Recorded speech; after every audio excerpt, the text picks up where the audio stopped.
بسم اللہ الرحمن الرحیم۔ السلام علیکم ورحمۃ اللہ وبرکاتہ۔ اللہ کریم اپنی رحمتوں سے نواز دے، صحت و سلامتی عطا فرمائے، آمین یا رب العالمین۔ میں ہوں محمد اتفاق، میں بھی ہوں الحمدللہ ٹھیک ٹھاک۔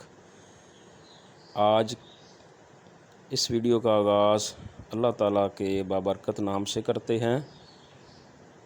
قل هو الله أحد الله الصمد لم يلد ولم يولد ولم يكن له كفوا أحد۔ قرآن پاک میں اللہ تعالیٰ فرماتے ہیں، اور اگر تجھ کو اللہ تعالیٰ کوئی تکلیف پہنچائے تو اس کا دور کرنے والا اللہ تعالیٰ کے سوا اور کوئی نہیں، اور اگر تجھ کو اللہ تعالیٰ کوئی نفع پہنچائے تو وہ ہر چیز پر پوری قدرت رکھنے والا ہے۔ القرآن۔ رب اشرح لی صدری ویسر لی امری واحلل عقدۃ اللسان یفقہوا قولی۔ پروردگار، میری خاطر میرا سینہ کھول دیجئے اور میرے لیے میرا کام آسان بنا دیجئے، اور میری زبان میں جو گرا ہے اسے دور کر دیجئے تاکہ لوگ میری بات سمجھ سکیں۔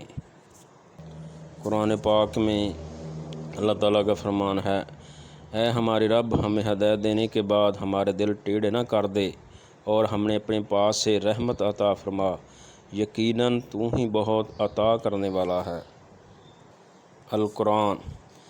اور رحمان کے اصلی بندے وہ ہیں جو زمین پر نرم چال چلتے ہیں، اور جاہل ان کے منہ کو آئیں تو کہہ دیتے ہیں کہ تم کو سلام۔ القرآن۔ فرمان رب الرحمان۔ اے ہمارے رب، ہمیں اور ہمارے ان بھائیوں کو بخش دے جو ہم سے پہلے ایمان لائے ہیں، اور ہمارے دلوں میں اہل ایمان کے لیے کوئی بغض نہ رکھ۔ اے ہمارے رب، تو بڑا مہربان اور رحیم ہے۔ القرآن۔ خدا جس کا چاہتا ہے رزق فراخ کر دیتا ہے، اور جس کا چاہتا ہے تنگ کر دیتا ہے، اور کافر لوگ دنیا کی زندگی پر بہت خوش ہو رہے ہیں، اور دنیا کی زندگی کو آخرت کے مقابلے میں بہت تھوڑا فائدہ ہے۔ اب چند احادیث مبارکہ۔ حدیث مبارک ہے، نبی کریم صلی اللہ علیہ وسلم نے فرمایا، میری امت کی سب سے بہتر عبادت دیکھ کر قرآن پڑھنا ہے۔ حدیث نبی صلی اللہ علیہ وسلم ہے، جب تمہیں اپنے اچھے عمل سے خوشی ہو اور برے عمل پر دکھ ہو تو تم مومن ہو۔ حدیث مبارک میں ہے، رسول اللہ صلی اللہ علیہ وآلہ وسلم نے فرمایا، مومن کی مثال شہد کی مکھی کی طرح ہے، اگر کچھ کھاتی ہے تو پاکیزہ و عمدہ پھلوں کا رس ہی کھاتی ہے، اور اگر کچھ دیتی ہے تو پاکیزہ اور عمدہ شہد ہی دیتی ہے۔ نبی کریم صلی اللہ علیہ وسلم کو جب کوئی مشکل ہوتی تو کون سی دعا پڑھتے؟ تو حدیث میں آتا ہے کہ یا حیّ یا قیوم برحمتک استغیث، اے زندہ جاوید، اے قائم و دائم، میں تیری ہی رحمت کے ذریعے مدد کا طلبگار ہوں۔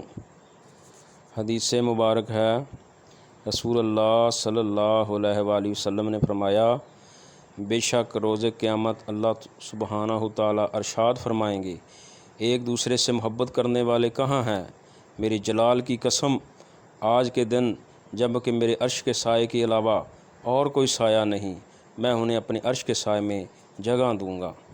ایک اور حدیث نبی صلی اللہ علیہ وسلم ہے، تمہارا رب اپنے بندے کی اس بات سے خوش ہوتا ہے، اور جب وہ کہتا ہے کہ اے اللہ میرے گناہ بخش دے، کیونکہ تیرے سوا کوئی اور ذات نہیں ہے جو گناہوں کو معاف کر سکے۔ ان قرآنی آیات اور حدیثوں کے بعد یہ ایک میری نصیحت ہے کہ نماز کے بنا کامیابی ممکن نہیں، تو اللہ تعالیٰ سے دعا ہے کہ ہم سب کو نماز پڑھنے کی توفیق ہمت دے، آمین ثم آمین۔ اور میرا چینل سب لوگ، سب دوست بھائی سبسکرائب بھی کر دیں، جنہوں نے نہیں کیا لائک بھی کر دیں، اور کمنٹس بھی دے دیں۔ جزاک اللہ احسن الجزا۔ اور اب ہم اس کا ویڈیو کا اختتام ایک دعا کے ساتھ یوں